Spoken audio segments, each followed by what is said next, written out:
അപ്പൊ ചൊല്ലൂല്ലേ?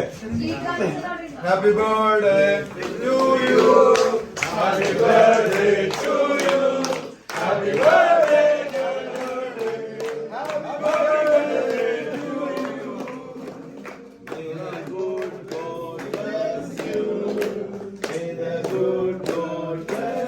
Happy birthday to dear Nannam.